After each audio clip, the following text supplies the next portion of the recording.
इस क्वेश्चन में भी हम जो है रिलेटिव वेलोसिटी के कॉन्सेप्ट को और गहराई से समझने की कोशिश करेंगे। तो ध्यान से समझना है क्वेश्चन क्या बोल रहा है, क्वेश्चन के अंदर जो कॉन्सेप्ट है उसकी भावनाओं को समझना है। तो चलिए स्टार्ट करते हैं। क्वेश्चन बोल रहा है state which of the following statement is और आर फॉल्स। तो भैया हमें वो स्टेटमेंट बताना है जो गलत है। ध्यान रखना, पहले सवालों में हमने देखा था जो स्टेटमेंट सही है वो बताया था। इस सवाल में हमें यह बताना है कौन सा स्टेटमेंट गलत है।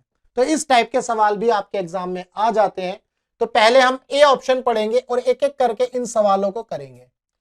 If two particles are neither approaching nor separating from each other then their relative velocity is 0। बहुत सारी वीडियोस हैं, बहुत सारे प्लेटफॉर्म पर इसके सवाल आंसर्स दिए गए हैं। तो हम जो है इसको अच्छे से समझने की कोशिश करेंगे, वहां से समझ में नहीं आता है बहुत सारे बच्चों को। तो यहां पर हम ध्यान से समझेंगे। If two particles are neither approaching nor separating, दो पार्टिकल हैं, ना तो वो अप्रोच कर रहे हैं और ना ही सेपरेट कर रहे हैं। तो सबसे पहले हम एक केस लेते हैं। मान लो ये पार्टिकल ए है, ये पार्टिकल ए है और ये पार्टिकल बी है। ना तो इन दोनों के बीच में, ना तो ये दोनों सेपरेट हो रहे हैं, ना ही ये अप्रोच कर रहे हैं, एक दूसरे के करीब आ रहे हैं। इसका मतलब ये कहां पर है, रेस्ट में है। इसका मतलब क्या है, ये रेस्ट में है। क्या ये बात क्लियर है? दोबारा से समझ लो, ना तो बी इधर जा रहा है और ए इधर जा रहा है, ये गलत है। ठीक है, ना तो ये सेपरेट हो रहे हैं।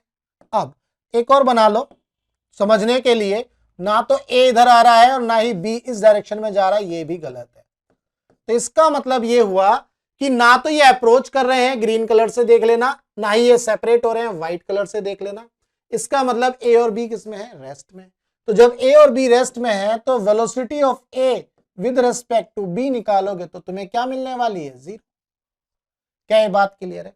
If two particles are neither approaching nor separating from each other then their relative velocity is 0।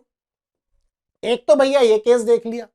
ध्यान रखना, यहां पर आपको ये समझना है कि ये जो दो पार्टिकल है, ये जो लाइन है, ये लाइन इनको ज्वाइन कर रही है और यहां पर यही लाइन आपकी लाइन ऑफ अप्रोच भी है और लाइन ऑफ सेपरेशन भी है। एक और एग्जांपल से समझेंगे। If two particles neither approaching nor separating from each other, अब इस केस में ना तो ये अप्रोच कर रहे हैं ना ये सेपरेट कर रहे हैं, तो ये किस में आ गया, रेस्ट में। अब अगर मान लो ये अप्रोच कर रहे होते, मान लो ये अप्रोच कर रहे होते, मान लो ए particle,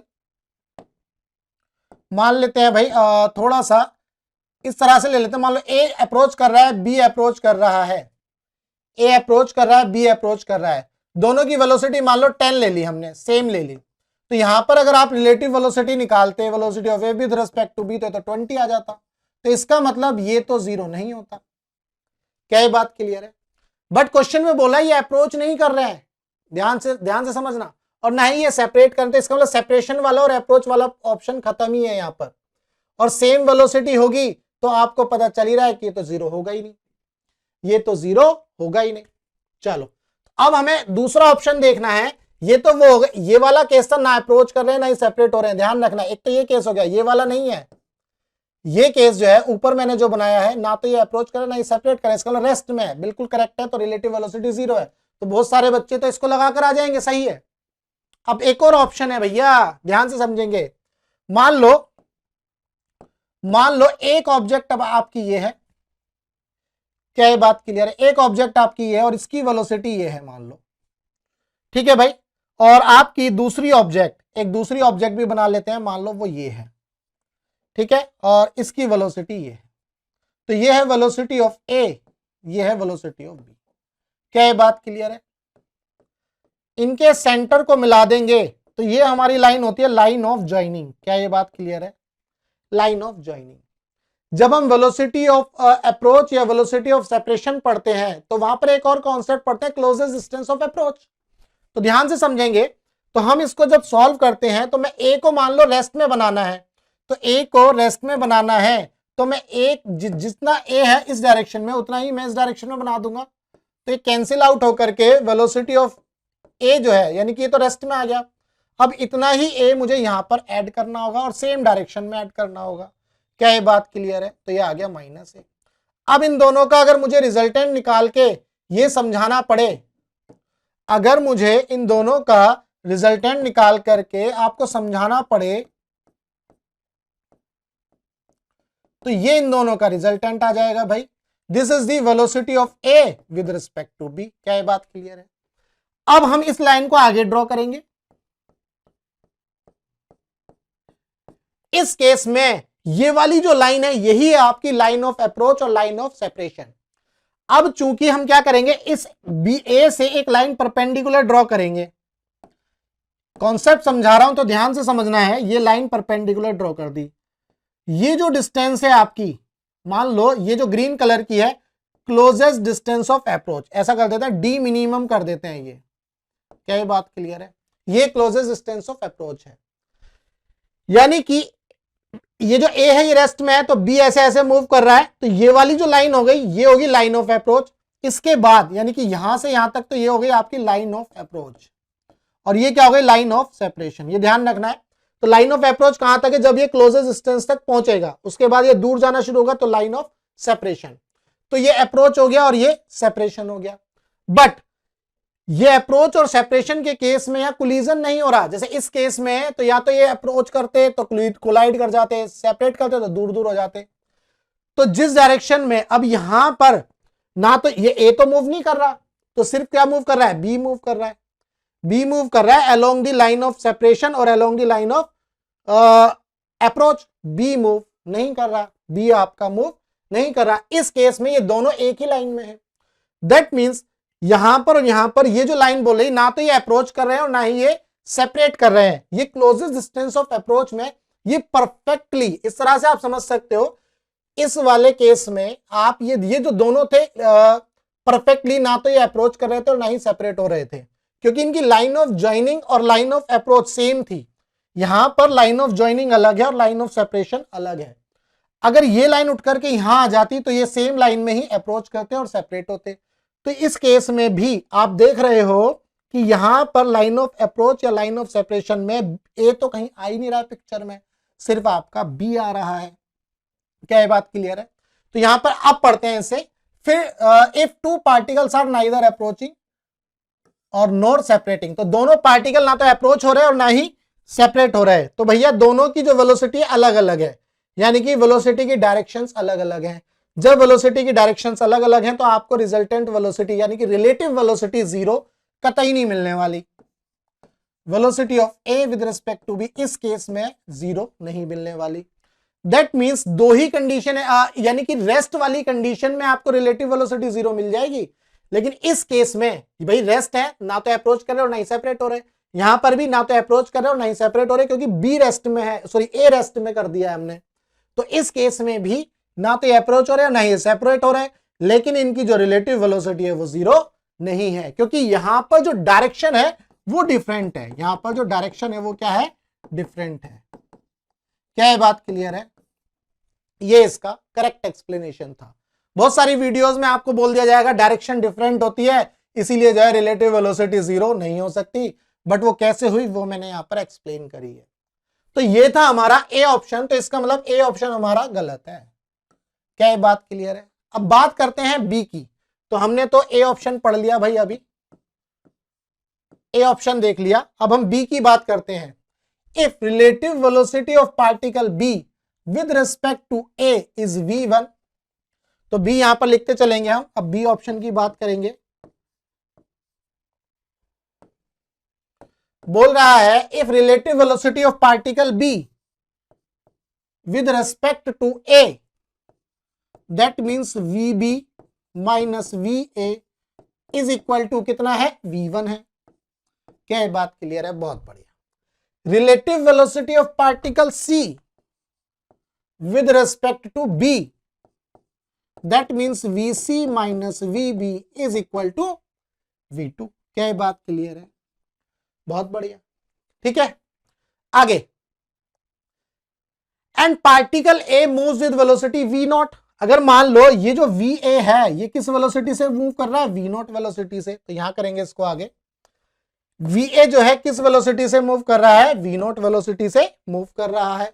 with respect to ground. ये भाई ये वेलोसिटी सारी है विद रिस्पेक्ट टू ग्राउंड, ध्यान रखना, VB with respect to ground, VA with respect to ground, VC with respect to ground, VB with respect to ground.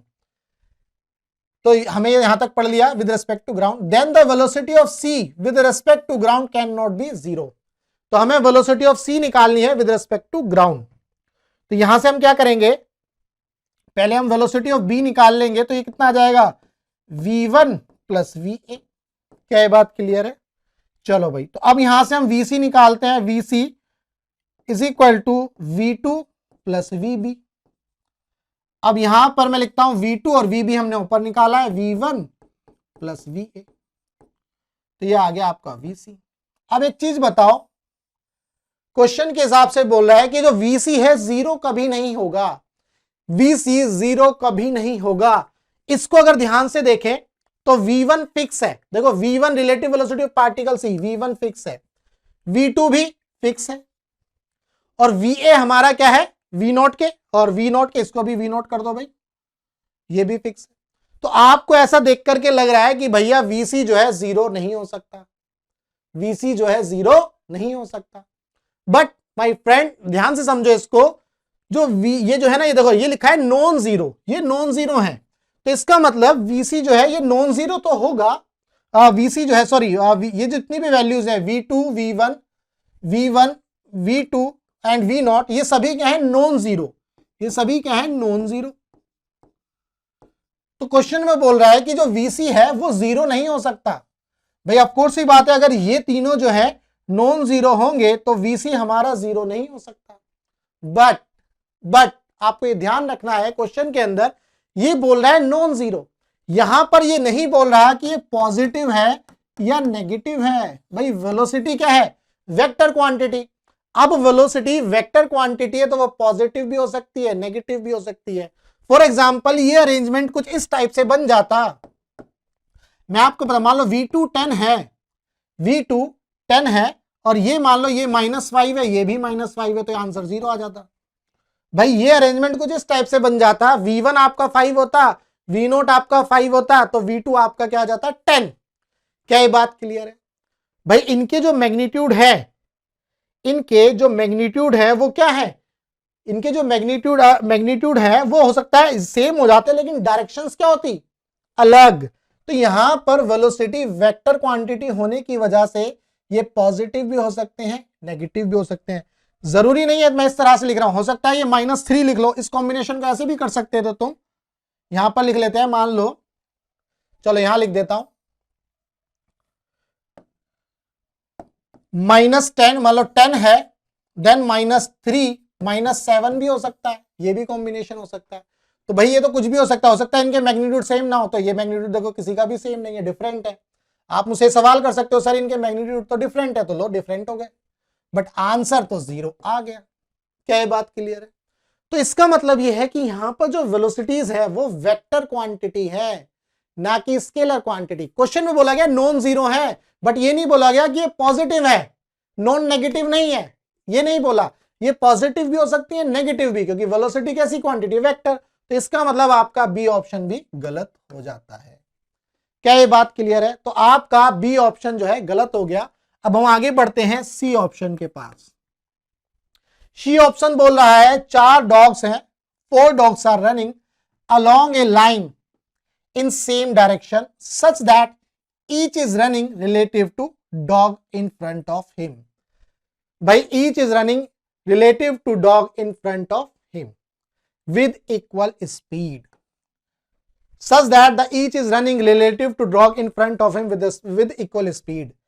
ठीक है, यहां तक, पहले यहां तक की लाइन समझते हैं। चलो पहले यहां तक की लाइन समझेंगे। मान लो 4 कुत्ते हैं, तो मैं पहले 4 डॉग्स ही बना देता हूं भैया। एक डॉग ये है, गोल वाली डॉग बना दिए, दूसरा ये है, तीसरा ये है भैया, और चौथा ये है। कुत्ते तो नहीं बना पाए, हाँ, पर गोल गोल गोल कुत्ते बन गए, घुले, ये जो है खेल रहे हैं। ठीक है,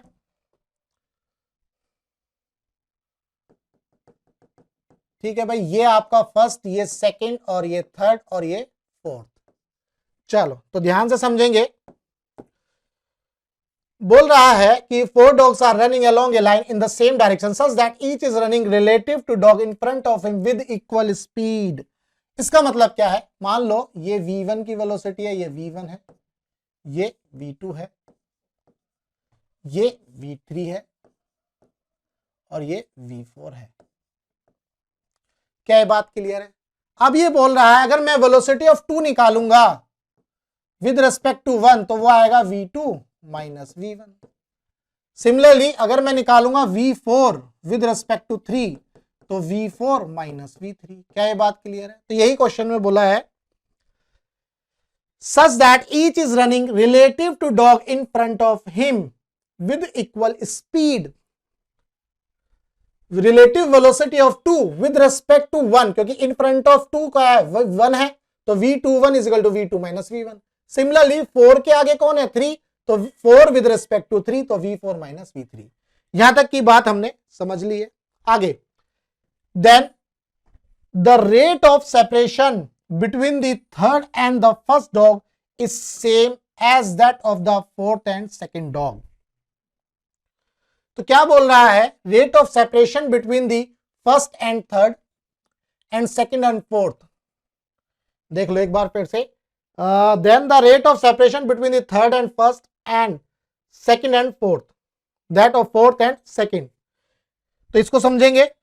rate of separation of second and fourth and second, 4 with respect to second is equal to rate of separation between the third and the first, x3 और ये 1। क्या ये बात क्लियर है? तो इनका रेट यानी कि टाइम से डिवाइड कर दोगे आप तो आपको पता चल जाएगा कि भैया ये क्या है, ये तो वेलोसिटी है, यानी कि velocity of 4 with respect to 2 that is equal to velocity of 3 with respect to 1। यहां से आप क्या करोगे? v4 minus v2 is equal to v3 minus v1। अब चूंकि क्वेश्चन में यहां पर ये बोला था विद इक्वल स्पीड बोला था, तो इसका मतलब ये जो दोनों है ये इक्वल है, ये सेम है। समझ गए? v21 is equal to v43। क्या ये बात क्लियर है? ये सेम है। तो जब आप इसको सेम करोगे तो आप ये लिखोगे v2 minus v1 is equal to v4 minus v3। ठीक है। अब आप ये वाला अरेंजमेंट यहां बना लो, v4 माइनस v2, ये v2 उधर ले जाओ तो v4, ये v3 इधर आ जाएगा तो v3 minus v1 is equal to v4 minus v2। तो क्या ये बात क्लियर है? ये वाला अरेंजमेंट और भैया ये वाला अरेंजमेंट, ये दोनों अरेंजमेंट देखो सेम है। ये दोनों अरेंजमेंट कैसे हैं? सेम। तो इसका मतलब ये है कि ये जो स्टेटमेंट है ये सही है भाई। Then the rate of separation between the third and the first dog is same as that of the fourth and second. ये हमें बताना था कि जो रेट ऑफ सेपरेशन है सेकेंड और फोर्थ का और थर्ड एंड फर्स्ट का, ये जो रेट ऑफ सेपरेशन है ये क्या होना चाहिए? ये सेम होना चाहिए, ये सेम होना चाहिए। ये क्वेश्चन में बोला था, तो इसका मतलब ये सेम है। ये हमें कैसे पता चला? ये जो हमने पहली इक्वेशन सॉल्व करी थी, velocity of 2 with respect to 1, यानी कि velocity of dog in front of with respect to in front of that dog, है ना? तो v2 विद रिस्पेक्ट टू 1, हमने इस तरह से हमने इसको सॉल्व कर लिया। तो उम्मीद करता हूं आपको मैथमेटिकली इस जो ऑप्शन का कॉन्सेप्ट समझ में आ गया। तो ये क्वेश्चंस बहुत लेंदी हैं, तो आपको ये चीज समझनी है कि लेंदी क्वेश्चंस में कॉन्सेप्ट बहुत सारे छुपे हुए हैं। तो ये जो सी ऑप्शन था ये हमारा सही है, बी हमारा गलत था, ए हमारा गलत था, सी हमारा सही है। तो हमें फॉल्स ही बताने थे, तो इसके हिसाब से ऑप्शन ए, बी और ये सही है। ये ध्यान रखना, ऑप्शन लगाओगे तो ए और बी सही है, सी हमारा नहीं होगा ऑप्शन के हिसाब से, क्योंकि हमें फॉल्स बताना था। चलो भाई डी की भी बात कर लेते हैं। डी क्या बोल रहा है? At some instant of time at a place two particles are observed and it is found that their relative velocity is 0। ये बोल रहा है किसी इंस्टेंट पर ये पाया गया कि जो दो पार्टिकल है उनकी जो रिलेटिव वेलोसिटी है 0 है, then they will remain stationary with respect to each other. तो भैया ये बोल रहा है, अब हम यहां पर डी की बात कर लेते हैं, डी की चर्चा करेंगे। कलर हम जो है दूसरा ले लेते हैं। डी की बात करेंगे। भाई मान लो एक पार्टिकल ये है, दूसरा पार्टिकल भैया ये है। भाई ये बोल रहा है अगर इन दोनों की वेलोसिटी, ये 1 है ये 2 है, तो velocity of 1 with respect to 2 यानी कि v1 माइनस v2 ये क्या होना चाहिए, 0। ये 0 कब कब हो सकता है, देखो अगर ये दोनों रेस्ट में है दैट मींस ये 0 माइनस ये 0 तो 0। एक तो हो गया केस 1, ये आ गया आपका केस 1। अब दूसरा क्या हो सकता है, ये 0 कब हो सकता है, मान लो इसकी वेलोसिटी 10 है, इसकी वेलोसिटी भी 10 है, तो यहां पर क्या लिखोगे भैया 10 माइनस 10 इज इक्वल टू 0, तो ये हो गया केस 2। क्या ये बात क्लियर है? तो आपको दोनों केस मिल गए। ये रेस्ट में हो सकते हैं तो रिलेटिव वेलोसिटी 0, बट इनकी वेलोसिटी अगर सेम है और सेम डायरेक्शन में है तो भी रिलेटिव वेलोसिटी 0। क्या ये बात क्लियर है? तो इसका मतलब दे विल रिमेन स्टेशनरी, ये जरूरी नहीं है, ये जरूरी नहीं है कि वो स्टेशनरी रहे। हो सकता है वो दोनों पार्टिकल सेम स्पीड से सेम डायरेक्शन में मूव कर रहे हो। अगर वो सेम स्पीड से सेम डायरेक्शन में मूव करेंगे तब भी उनकी वेलोसिटी, रिलेटिव वेलोसिटी 0 होगी। तो इसका मतलब डी ऑप्शन भी हमारा गलत है। गलत है का मतलब है फॉल्स है। तो अगर हमें इसमें आंसर बताने हैं कि कौन कौन से फॉल्स हैं, तो ए, बी और डी ये 3 ऑप्शन आपके करेक्ट हैं। सी जो है स्टेटमेंट तो करेक्ट है बट क्वेश्चन के हिसाब से हमें जो है वो आंसर बताना था जो गलत है, जो सही है वो नहीं बताना था। तो उम्मीद करता हूं आपको इस क्वेश्चन का जो कॉन्सेप्ट है क्लियर हो गया होगा, अच्छे से समझ में आ गया होगा। अगर नहीं समझ में आया तो कमेंट कर देना, मैं जो है इसको दोबारा से बता दूंगा। डाउट आपका जो है कमेंट में आपको बता दूंगा, डाउट क्लियर कर दूंगा। ठीक है, अब आगे बढ़ते हैं। अगर आपको जो है भैया फिजिक्स के अंदर कोई भी डाउट है तो आप मुझे व्हाट्सएप कर सकते हैं। व्हाट्सएप नंबर मैंने यहां दिया हुआ है। टेलीग्राम पर आप ग्रुप ज्वाइन कर सकते हैं फिजिक्स बाय विजय एकेडमी, वहां पर भी मैं आपका डाउट क्लियर कर दूंगा। आप वेबसाइट विजिट करेंगे तो वहां पर एक रिसोर्स का टैब होगा, वहां से आप इसका पीडीएफ डाउनलोड कर सकते हैं। तो चलिए मिलेंगे हम अपने नेक्स्ट क्वेश्चन में।